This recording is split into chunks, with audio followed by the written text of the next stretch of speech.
Welcome to the 4 Habits podcast, where we help you build relationships that thrive at home, at work, and in life. We're Dr. Andrea and John Taylor-Cummings, and every week we bring you actionable insights to create meaningful connections and lasting success. So let's dive in. So today we're talking about the all-important topic of happily even after. How do you rebuild trust after betrayal and the trauma that brings to a relationship? And with us in the studio today, we're delighted to have Mr. J all the way from New York. Welcome, Mr. J. Well, I thank you. I appreciate your time and this platform, both of you, John and Andrea. So I am Mr. J. I am from the cold and expensive state of New York, but love it here. I'm actually more in upstate New York, so it's more of a rural area, and it's a wonderful place to live. So thank you again for having me on. I appreciate it. Great. Wonderful to have you. And as our audience knows, we need to give you your proper introduction. So, John, why not take us through the bio? Then we'll kick off. For sure. Okay, here we go. So Mr. J is a betrayal trauma practitioner and intrapersonal, I'll put my teeth back in, intrapersonal, I can't say that, intrapersonal relationship coach who helps individuals and couples find healing after the shattering experience of broken trust. A proud veteran, an adoptive parent, and former special education teacher, with over 15 years in the classroom, Mr. J brings a wealth of lived and professional experience into his work. His approach blends empathy, education, and spiritual insight to guide clients through one of the most painful relational journeys you can have, which is moving from betrayal to breakthrough. As the author of 2 books, From Tears to Transformation, which is a healing journal, and the children's book, I Am Loved Right Where I Am, Mr. J helps people reclaim their identity, rebuild their self-worth, and reconnect with those they love, starting with themselves. His motto, we're all beautifully broken, but even broken crayons can create masterpieces. Beautiful. Mr. J, I mean, you help people navigate this aftermath of betrayal trauma, the trauma that really, I mean, it's proper trauma we're talking about here. What led you to do this very deeply personal and relational work? Yeah, so very quickly, I'm just going to say, I had a very good relationship with my father. And unfortunately, he passed away with COVID. But it was very sudden. When I mean sudden, I mean I was actually talking with him on the phone one day, and we're laughing and telling jokes and having a great conversation. And literally 4 days later, we were lowering his body into the ground. No. My body could not deal with the overwhelming impact, the profound impact that had.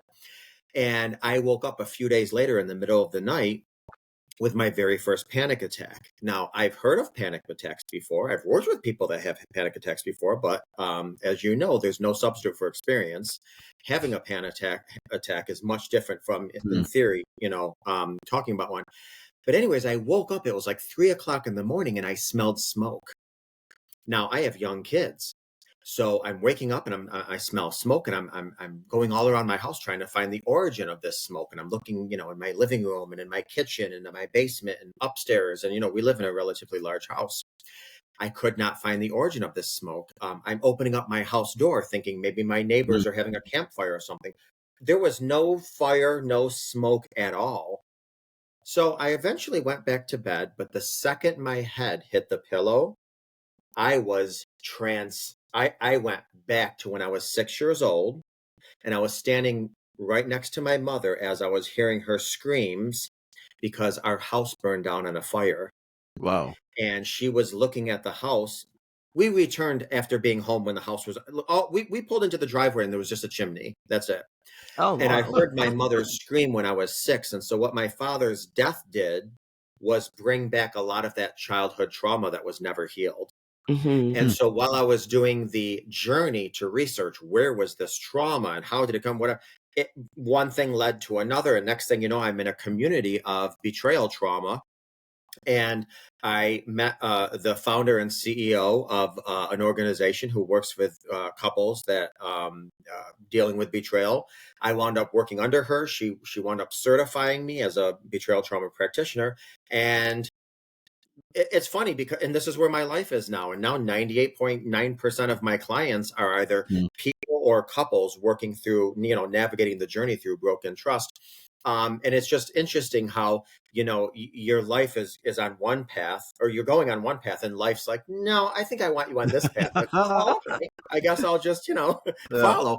But it's a fascinating field because it's really a niche within a niche.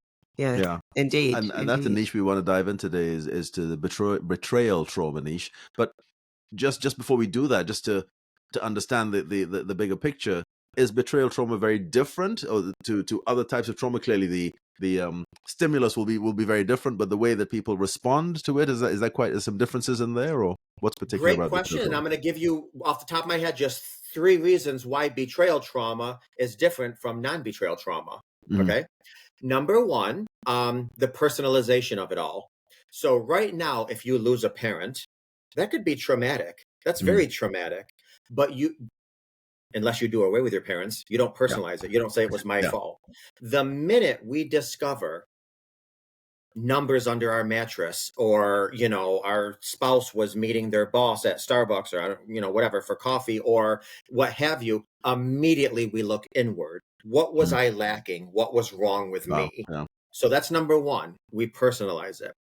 Number 2 is it's a secret society. If you have a family member pass away or a loved one pass away, you post it on social media, you get letters, you get sympathy, you have your neighbors bringing you macaroni and cheese, you have people coming to the services and giving you hugs. You don't find the person you loved and trusted the most breaking trust with you, and you going on social media saying, "Woohoo! I just discovered my spouse is cheating on me." It's a very secret society, which adds to the loneliness in the healing journey and the shame. Yeah. And the last reason why, again, I'll just give you 3, why betrayal trauma is different from non-betrayal trauma is because trauma in general affects the here and now and the future. So, for example, the year after my father passed, I got school pictures, my kids' school pictures, and I opened up my school pictures. I said, "Oh my God, my father's going to love thee." And then it hit me. He's not around anymore. So that's going to affect the current and the future. He's not going to be around for Christmases anymore and Thanksgivings and things like that. Betrayal trauma is the only trauma that affects the present, the future, but also the past. Because you can't drive down certain streets anymore like you used to. You can't go to restaurants anymore like you used to. You can't look at those pictures of Disney like you used to and think, "Oh, what a wonderful time we had." Because now you're always questioning, wait a minute, when he said or when she said I have a business meeting, I got to step out for a minute. Were they really hooking up with someone or talking to someone? So betrayal trauma is the only trauma that affects the past, present, takes you and back future. there. Yeah. Wow, powerful already. So so many questions. I want to know how people come to you, who comes to you, what starts it. Maybe that's the way to get going. When does this even surface, and who comes to you for help?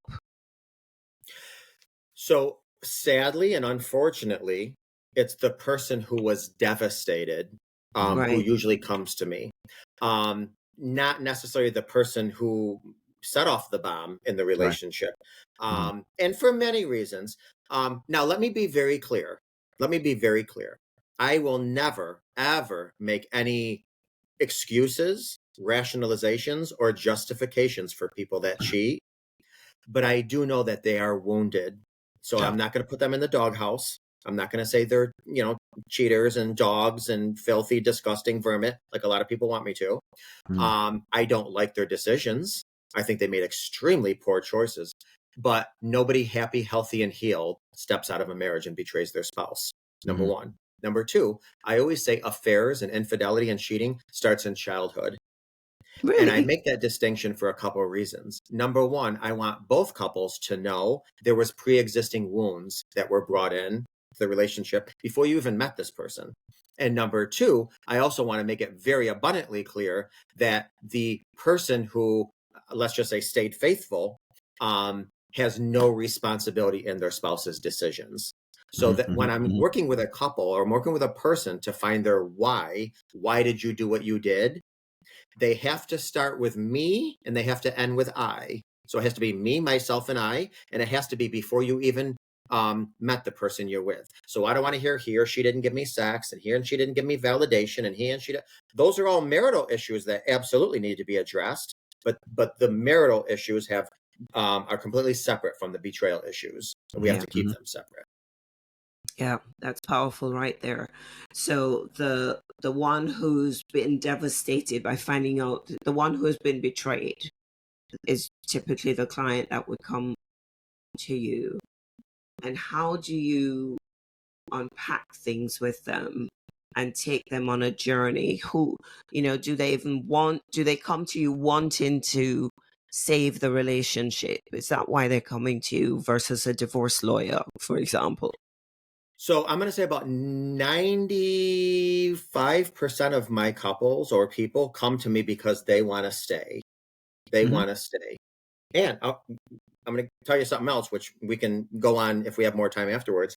There's a couple people that have come to me together who said, Mr. J, we have experienced an infidelity, a betrayal.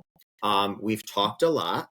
We are now very amicable, very civil, and we're coming to you to help us work out what's the best way to go our separate ways, to get a divorce, to end our marriage with our kids, being not traumatized. And 8 months later or 12 months later, I'm getting pictures from Hawaii saying, we renewed our wedding vows. Thank you. Oh, amazing. So, even though I have a good majority of people and couples come to me that want to work on it, there's also those people, listen, and I understand that because betrayal hijacks your mind. I'm going to tell you something very quickly, if you don't mind, and please tell me, okay, stop. No, I go for need it. to come up for air. I want you to imagine, okay? I want you to imagine there's a bridge about a mile above land, mile above the earth. And that bridge is about a mile long. It's very narrow. It's very thin, okay? Under that bridge are active volcanoes, earthquakes, and fire. I'm talking very thick fire.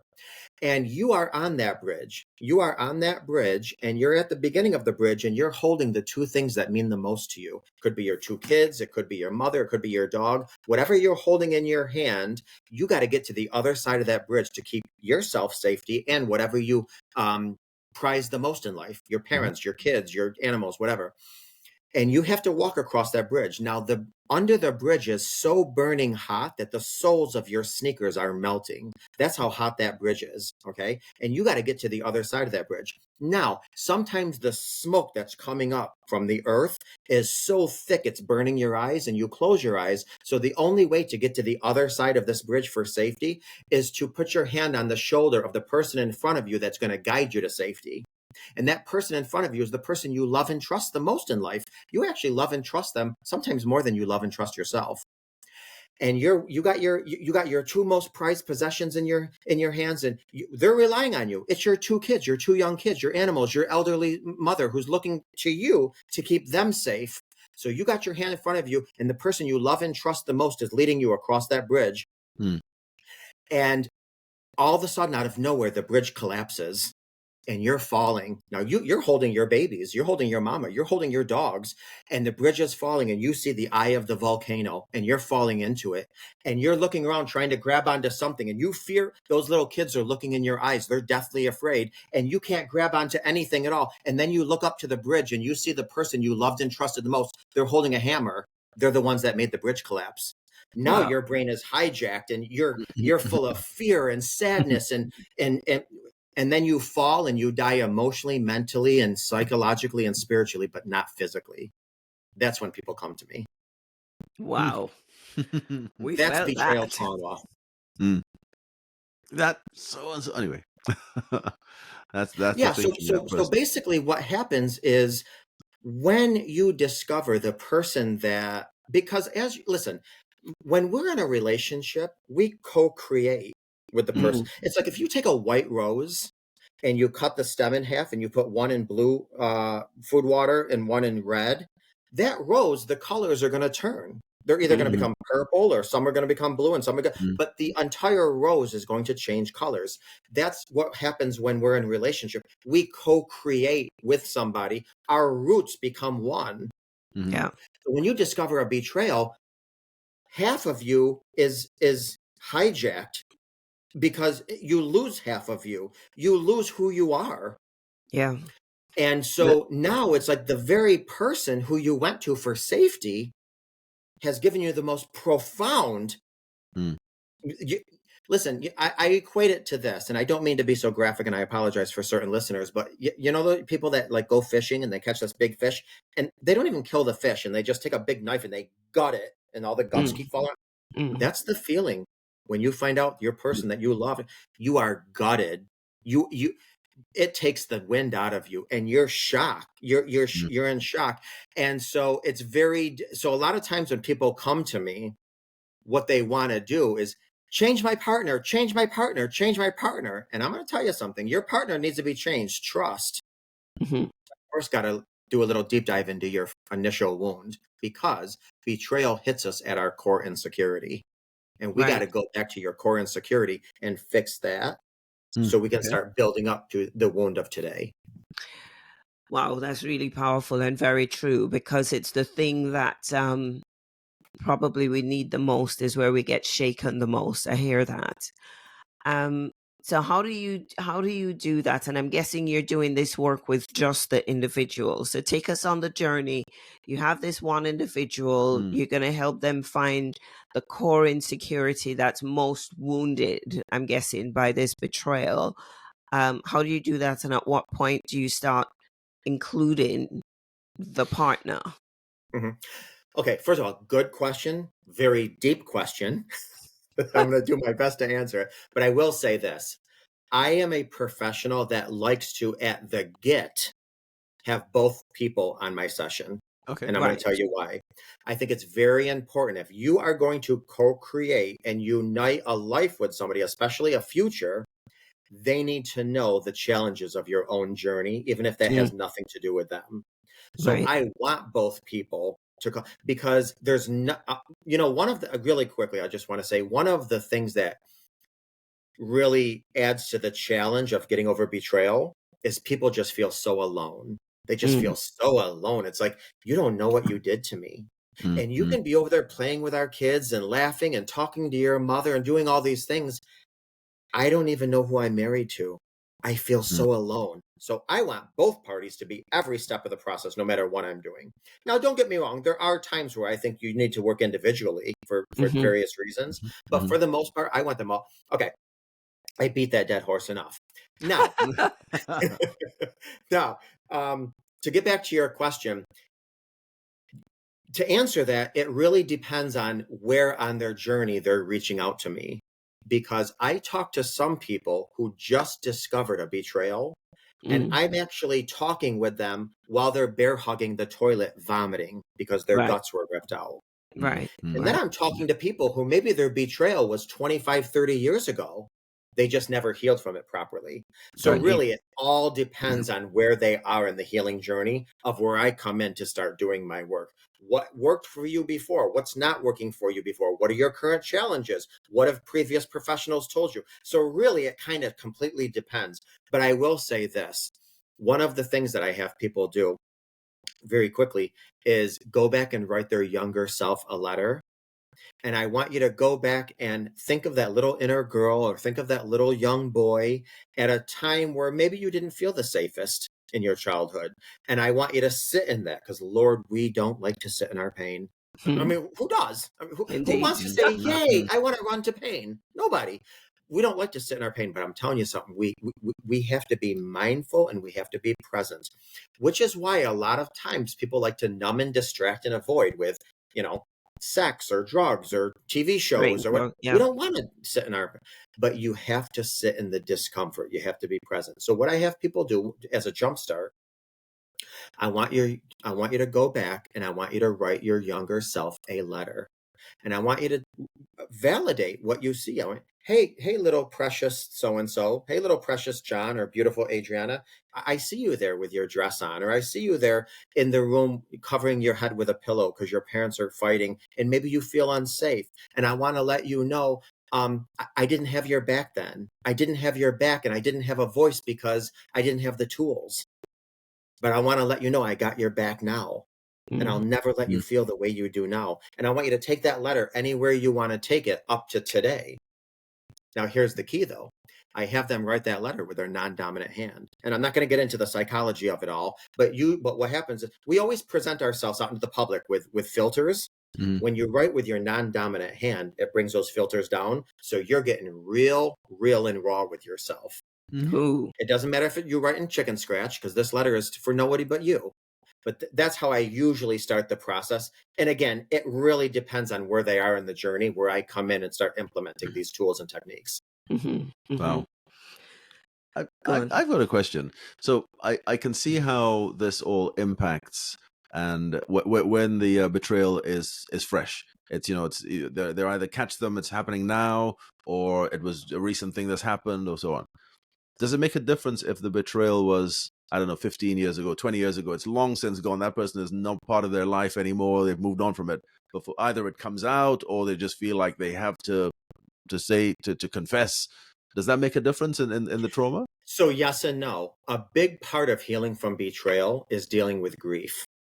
Mm-hmm. So, for example, if you lost a child, depending on how you chose to deal with that grief, you could have just lost a child last week or 2 decades ago. And if you didn't deal with that grief in a proper way, it's like you just lost your child yesterday. Yeah. So really, a big part of healing from trauma is dealing with grief, and you have to properly grieve. Grieve. And I just want to say this. The other big component is, what, if any, trauma or pre-existing wounds did you have before this set in? Because people that come from a relatively healthy childhood, which is kind of rare, unfortunately, but people that come from a relatively healthy childhood, when they get a trigger, and if you want to talk about triggers, we can, when they get a trigger post-infidelity, they are reminded of the betrayal. But if you are betrayed with existing developmental trauma or childhood trauma, you're not just reminded of the betrayal, you relive the betrayal. It does something completely different to your nervous system. Wow. There's so much going on emotionally and so many questions I want to ask. I want to say, let's talk about the triggers, but anyway, go on. Okay, let's talk about the triggers, because my question's going to kind of change direction a little bit. So what are the triggers? So triggers, or as some people call them, emotional flashbacks. And what happens is, and there's a lot going on with triggers. What happens is that our hippocampus, which is in charge of recording time and location, and our amygdala, which is the almond-shaped area of our brain, which and what that is that is our warning detector. It's like the smoke detector. When the amygdala gets affected by betrayal trauma, it's like taking a smoke detector with a hammer and pounding it. It's now going to go off at 2:00 in the afternoon, 2:00 in the morning. It's not working properly. And that's what happens with triggers, is that after we discover broken trust in our relationship, our amygdala goes off all the time. And what happens is we loop, we replay and replay, because we're trying to make sense of how our life was devastated and ravished and shattered. We replay and we replay. And that brings us triggers. What triggers do is it really affects our nervous system and tells us that we are in danger, which of course sets off our fight, flight, nervous system, what have you. So that's a trigger. And I'm going to tell you something. Triggers happen 24/7 after a betrayal. I don't care if you're on the phone talking to your mother, if you're doing dishes, if you're having sex with the partner who betrayed you. It doesn't matter. You have these triggers and they will literally bring you to your knees. You can be in the shower humming a gospel song. All of a sudden a trigger comes on. You're on your knees bawling in the fetal position in the shower. Wow. And so what people have to do is, depending on how strong their triggers are, depending on their coping strategies, depending on how long ago the betrayal was or what work they've been doing, they need to start addressing these triggers. And one of the things that I just have people do is just simply some grounding techniques. Look around you and say, okay, listen, I'm in the shower right now. I'm not in any imminent danger. There's not a hungry tiger in the room looking at me growling. I'm safe. I'm in the shower. I'm in control. One of the things we have to constantly do is give ourselves consent and choices, because that was the first thing that was robbed from us. When we find a betrayal, we were robbed of consent, robbed of choice. So we have to give ourselves constant choices, constant consent. I am safe. I chose to get in the shower. Now I'm choosing to wash. Then I'm choosing to get dressed afterwards. I'm safe. What happened is behind me now. I'm not in imminent danger. A couple other things we can do is, one of my favorites, actually, when we get a trigger, is spout out some math facts. And the reason why I like this is because what happens when we get a trigger is it really, our amygdala becomes the big, huge monster. And it really just shrinks our shuts everything prefrontal down. cortex, which is the logic part of our brain. And so what we want to do is we want to engage the prefrontal cortex and think logically. So I always encourage my couples or my people, spout out some math facts. And the more difficult you get to mathematically, the more you're engaging the prefrontal cortex, the more it's going to shrink your amygdala. So for instance, 2 + 2 is 4. 4 times 4 is 16. 16 times 2 is 32. 32 times 2 is 64. 64 times. Now I got to think. Well, now that you're thinking, you're engaging your frontal logic, and this trigger is going to start. And there's a lot of things that I recommend my couples do, or my clients do, as far as triggers. But the first part of healing trauma is you have to feel safe. You have to feel safe, and that safety has to start with you. So you have to really get in there and start addressing your triggers. Now, hopefully, if the person that you're with who betrayed you is walking side by side with you on this journey, hopefully they're doing the work to help you feel safe while you're in their environment, but your safety has to come from within.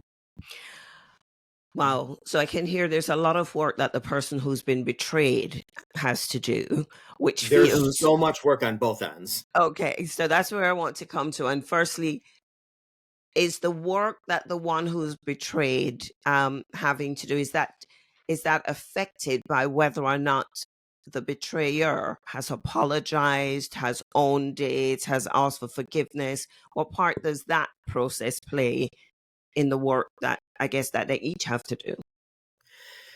So I'm going to tell you something. Woo, that's a loaded question. It's a very good question.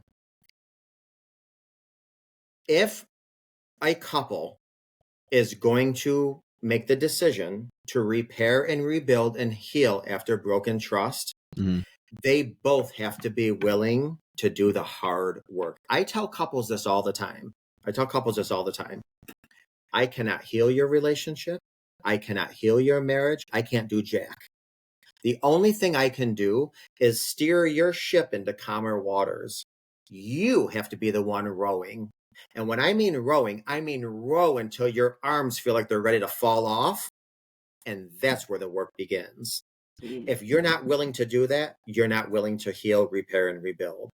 So absolutely, the party that stepped out has to do everything in their power to make sure they create a safe environment so this person's nervous system can feel at peace, so the healing can begin.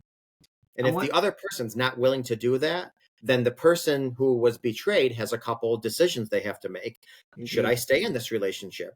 Or should I stay in this relationship and then put some strong boundaries on because I still have to heal? So yes, it does make a difference to the party that betrayed to create a healing environment.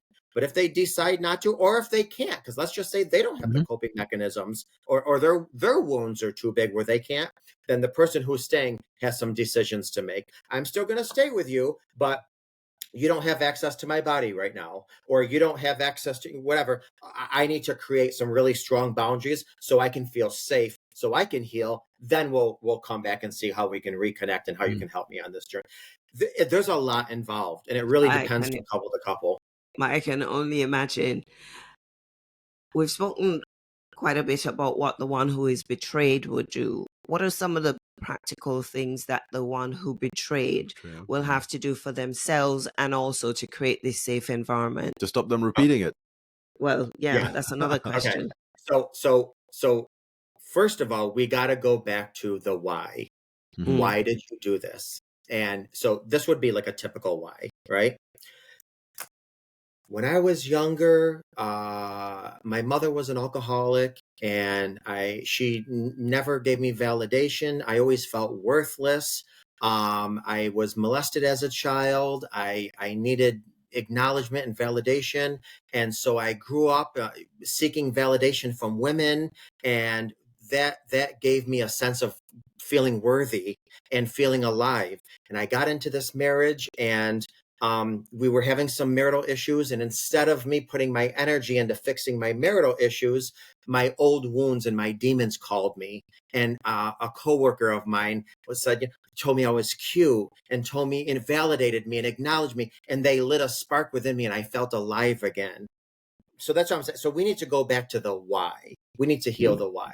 But I'm going to tell you something else too, and this might pee a few of your listeners off, okay? One of the things that I try and work with relatively soon with the person who stepped out is self-forgiveness. This does not mean you're not accountable, you're not responsible, all is good in the hood. Doesn't mean that. You have to forgive yourself. And I'm going to tell you why. If you don't forgive yourself for what you did, then you are going to be drowned and marinating in guilt and shame so much that you don't have the capacity to give your partner anything that they need and deserve. Yeah. So that's one of the first things I try to do. And I'm telling you something that really pisses a lot of people off. Why should he or she self-forgive? They did this to me. I get that. But listen, you can't keep going to your bank and making withdrawals if you don't make a deposit. They have to deposit that within them, that forgiveness, or else they're not going to have anything to give you. And you need everything that they can give you. Yeah. I hear that. Wow, this is such grown-up stuff, but real life that so many people have to deal with. How do you recover?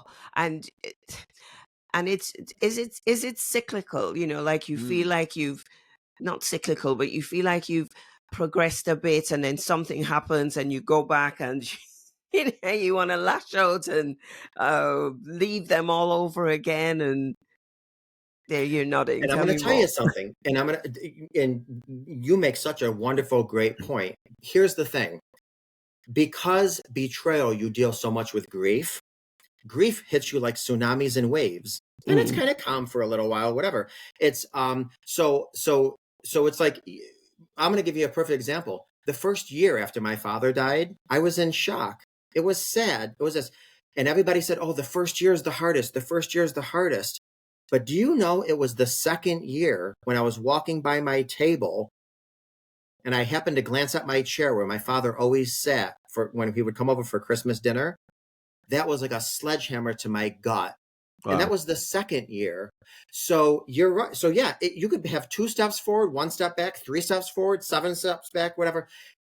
Grief comes in tsunamis and waves, but you really have to take them as they come and continuously remind yourself, this is where I am. This is the work I've done. This is the work my partner's done. I'm not with my old partner anymore. I'm with a new partner, a new person who now is, and because I always say, try not to judge people on their worst decisions of life. Try to judge them on how they right their wrong. So you want to remind yourself, I'm not with the person who cheated on me. I'm not with the person who betrayed me. I'm with, this person might look the same, smell the same, walk the same, but they're a completely different person. I wouldn't be with that person who cheated on me. I'm with a new person, which is why I say you might have lost your happily ever after, but you can most certainly have your happily even after. So that's an interesting one. Yeah. What are the kind of guiding principles or decisions that you need to make as a couple about how you're going to go and rebuild trust? Some of the practical things, phones, appointments, what are the things that you advise couples to agree? And do we mean phones or burner phones? Exactly. That's the other thing there. No burners, period. After broken trust. Yeah. There you go. So I'm going to tell you something. One of the things that I tell couples is there's action and there's attitude. Right. Action is huge. Action is huge. But in my personal professional opinion, attitude is even more huge. So listen, we can go through all of the actions of, putting boundaries on our phones and coming up with these plans and doing check-ins, whatever. But if your partner doesn't feel that authentic energy, that you're remorseful, I don't give a crap what steps you're doing. They need to feel you are trying to understand and get what you did to them. Yeah. So like if I give you a list of 15 things to do to build trust with your partner and you're doing all of them, but it's like, okay, this again. Okay. Are you still upset with what I did 2 weeks ago? Are you serious? Your actions are big, but your attitude has to be even bigger. That's number one. Number two, I say all the time, the person that stepped out, they have to be absolutely consistent. Oh my Lord, I can't tell you how consistency is huge. Listen, I tell people, if you tell your partner, the one you hurt, that when you're done peeing in the bathroom, you're going to put down the toilet seat. If your partner comes in and finds that toilet seat up, according to their nervous system, you might as well have cheated again. Yeah. Because all their nervous system is going to say is, I can't trust you. I can't trust you. You lied. You lied. Because I get a lot of people that come and say, Mr. J, oh my God, I just left the cap off the toothpaste. That's all I did. But did you tell her you were going to put it back on when you were done? Then you lied. And the nervous system doesn't understand the difference. You got to be consistent, even with the molecular things. So there's just a lot of things, consistency. And I'm going to tell you something, and I don't want to throw men under the bus. I'm a guy myself. I love me. I love men. My God, sometimes we just don't get it. It's like, oh my God, like seriously, I hear from a lot of men, Mr. J, I'm not cheating anymore. Isn't that good enough? What? It's like, oh my God. So men, I think, need a little bit more help in this area. And what's interesting is men are usually not the people that come and find me. Like I'm talking about in a male-female relationship. It's the females that will come and find me. And then the men are dragging their feet. So this is why I say the attitude absolutely is huge. You have to come with an attitude of, I want to lean into your pain. I want to learn that what my behavior did to your nervous system. I want to show you, because I tell people all the time, listen, after broken trust, words mean nothing. Words mean nothing. Zero. Behavior means nothing. Behavior means zero. Consistent patterns is what builds trust. You got to be consistent. And you've spoken about, you mentioned just now in male-female couples, it's often the women who come and find you. So that suggests to me that it's generally the man who was betrayed. Is that a general trend that you find out there? And do you have experience where it's the woman who has betrayed the trust? Oh, I work with a lot of couples where the woman was the one that stepped out. See, the difference is I think there's a little bit more shame, embarrassment, and guilt when it comes to in the relationship from a man's perspective than a female. I think it's more, sadly, it's more acceptable societally when a male steps out. There's a lot of guilt and see, as a guy, our job, as biologically speaking, we protect, we keep safe. We keep the family together, we protect the family, and we provide for the family. So in a male-female relationship, if the female stepped out, that's a big gouge into our ego, a big gouge into our manhood. And so it's embarrassing to go up to a stranger, a professional, and admit, this isn't the truth, but admit, I wasn't man enough to keep my woman happy. I mean, that's not the truth at all, but that's the mindset. Because I'll tell you something, about 47% of relationships betrayal comes from women. A lot of people think, man cheats 70%. No. It's just that men are much more quiet about it and they try to heal alone, which causes a lot more damage. But I have plenty of couples where the female steps out, and it's a slightly different ballgame. Well, it's a much bigger ballgame. I don't want to paint a broad brush, and I'm sorry, I'll stop right here. I don't want to paint a broad brush, but usually it's slightly more challenging for women to get over an emotional affair with her, if it's a male involved, male-female relationship. And it's slightly more difficult for the male to get over a physical affair if it has to do with his wife or girlfriend. That's interesting. I'm surprised by that 47% figure, but I get it that men won't come to you for help if they're embarrassed or feel less than because their wife or partner was the one who betrayed. But does it take, so this is me being maybe sexist or stereotypical, does it take a lot more for a woman to step out of the relationship and have sex with somebody else than it does for a man?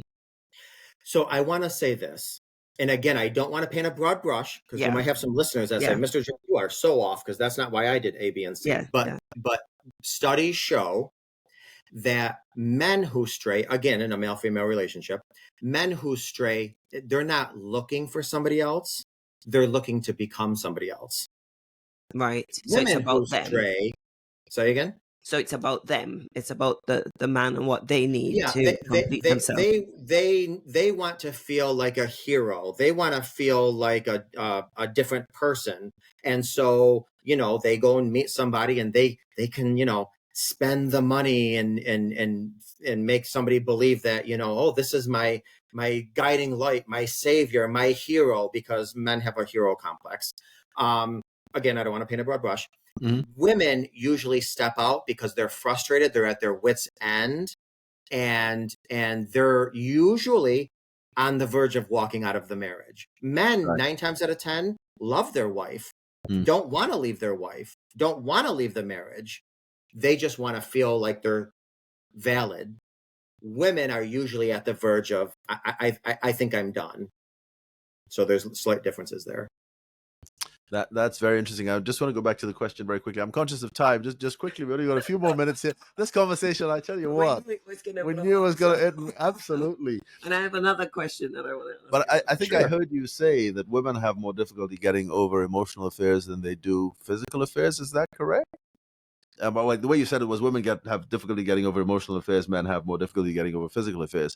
But I'm wondering why is that with the woman? Why do they have this challenge with getting over the what? Neither are good. Neither are good. But is it because? Oh, see, there you go. Then maybe you can explain it. I'm gonna have a go, and then you can correct me. I think it's about that connection, that emotional connection, is so important to a woman. To think that you have that with somebody else is the ultimate betrayal. Physically, of course, you don't want that. But anyway, that's my... No, I'm going to leave it right as that. Seriously. And listen, I just want to say something else too, which I know I really might put some people off that are listening, possibly even you guys. But with men, with the whole physical thing, first of all, men are very visual.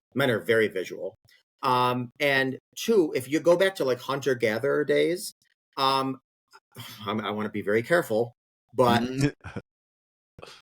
my home is my property. My wife is my property. I want to protect my property. My property is only mine, and I'm going to protect my property from being invaded. Men have this mindset of my property was invaded. That goes a little deeper from if there's physical infidelity from the other side. But listen, this is not a broad brush. It's not in every case. I'm just saying studies show us that women have more of a challenging time with emotional affairs and men have a more challenging time. I get that. And I want to reiterate what you said. We're talking in lots of generalizations and stereotypes, but this, as you said, the studies show and the trend tends to be, this is what happens. I want to go sideways for a minute because I know we only have a minute. Is betrayal only sexual? Could it be if they were physically abused? Like, this is a person I trust and they hit me. Does that come into the betrayal that causes trauma and trust needing to be rebuilt? Okay, so let me just say this. In order for betrayal trauma to occur, there has to be a dependency or a reliance upon. That could be physical abuse, sexual abuse, which a lot of people don't like me saying sexual abuse when it comes to infidelity, but infidelity is sexual abuse. I'll get into the specifics if we have time. If not, maybe another podcast or interview. But listen, we can also have betrayal trauma from our jobs, our corporations, our bosses, because we have a reliance upon them. I'm actually talking to a guy right now. He's like, Mr. J, I gave this company 27 years. I gave them my blood, sweat, and tears. I wasn't at my mother's deathbed because I was working, but yeah, I just got a pink slip and I'm not getting any retirement benefit. I feel my job betrayed me. There's a woman I'm working with who has breast cancer. And she was like, you know what, Mr. J, I was very healthy all my life. I did yoga. I drank my shakes. I exercised. I feel like God betrayed me, or I feel like my body betrayed me.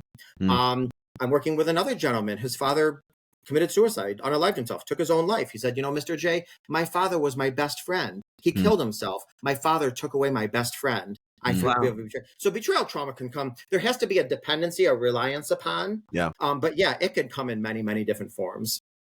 Yeah. Wow. We've covered so much. Do you want to, and we still have a few more minutes. You mentioned sexual infidelity is a form of sexual abuse. Why do you say that? So listen, let me just say this. I love it when you say that. Let me just say this. We all sit up and listen. I will never say that what a person does when they're drunk. I won't say like they're an eternal alcoholic. Just like I won't call somebody who cheated an eternal abuser, but you did act in an abusive way while you were cheating, because what you're doing, you're robbing somebody from consent. You're robbing somebody of choice. You are potentially bringing home deadly diseases that they never agreed to. So neglect, abandonment in a relationship, all those are abuse. Yeah. So you are actively abusing somebody when you cheat on them. Now, would I say you're an abuser? I probably wouldn't say you're an abuser if somebody cheated, but while you were cheating, you were abusive. Yeah, absolutely. And just to quickly go back to one point you were saying too about men and women and how they're different, whatever. I also look at attachment styles. Attachment styles play a big role in betrayal. I also look at love languages because listen, let's just say one person's love language is physical touch. Sex is going to be more hurtful to that person than say if their love language was gifts. Because I'm working with a woman right now who says, Mr. J, I want to be honest with you. I don't care that my husband had sex with his secretary, which, okay, whatever, it's up to you. She says, but he had to buy her gifts. That's what bothers her. Her love language is gifts. Wow. Yeah. Wow. Because that's showing that that importance. That was how she received love. And now she thinks, well, then he must have loved her by giving her a gift. Which is, no, he didn't. Infidelity is very selfish. Yeah. Because you're doing something with the intent of getting something back. That's selfish. It's not real love. And hoping to get away with it usually. Yeah. Yes. Nobody ever wants to be caught. Although there are those people, I'm going to tell you something. There are those people that pray for the day they get caught, because this is what's weird. I'm telling you, we can get into several hours about this. There are those people that get caught in a spider web and they don't want to be in the spider web, but every time they get out of that spider web, or every time they get done cheating, let's just say there's a serial cheater. You know how like an insect, the minute it sees lights, it's like they go into a trance and they go to the light.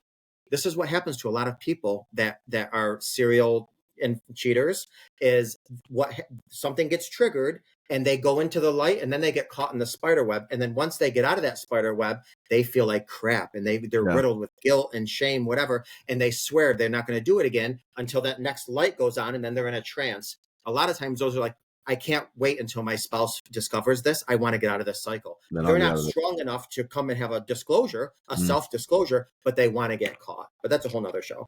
Wow. That's one more question. I mean, we're literally over time. We're over time now. Not that. We're over time. Yeah, but one more. And now you make me forget the question. It was going to be a good one. It's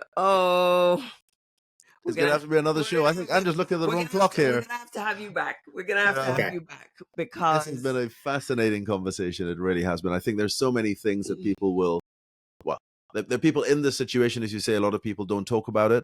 They're facing it. There are a lot of people in pain out there. We have people come to us as well who've been in these situations, etc., and want to find a way forward. But now we know where to send them, right? Absolutely. Which we haven't asked. Shall we ask that? How do Thank you. Great catch. How do they get in touch with you? So listen, I have, in my opinion, the world's easiest website. It's mrjrelationshipcoach.com. But even if people never want to hear from me, see me, talk to me, nothing, I have a lot of free resources on my website. So even if they come to mrjrelationshipcoach.com And that's and J just A Y, right? Yes. Take advantage of my free resources. Please do that, because this is one of the most painful journeys anyone can take. I've talked to multiple women who said, Mr. J, I've lost children and I've dealt with my spouse's betrayal, and I would take losing another child before taking this again. It is the most profoundly difficult, challenging journey anyone can take. However, if you work together, you can have the most amazing marriage or relationship that you never thought was possible if you work together and heal this. And you can live happily even after. 100%. Wow. What a great note to end it on. It has been wonderful. I hope our audience are as, sitting on the edge of their seats waiting to hear, let me tell you this. As we have. But, thank you so much for your time, for being such an engaging guest speaker, and for doing such amazing work. Bless you. Thank you both. Thank you. God bless. Thank you. And to our audience around the world, we say thank you so much for being with us yet again. Let's see where we go next week. But for now, it's a wrap. It's a wrap. Thanks for tuning in to the 4 Habits podcast. Now, if today's episode resonated with you, share it with someone who needs to hear it. And don't forget, take our free relationship skills quiz at the4habits.com/skills quiz to start improving your relationships today. Hit subscribe and we'll see you next time.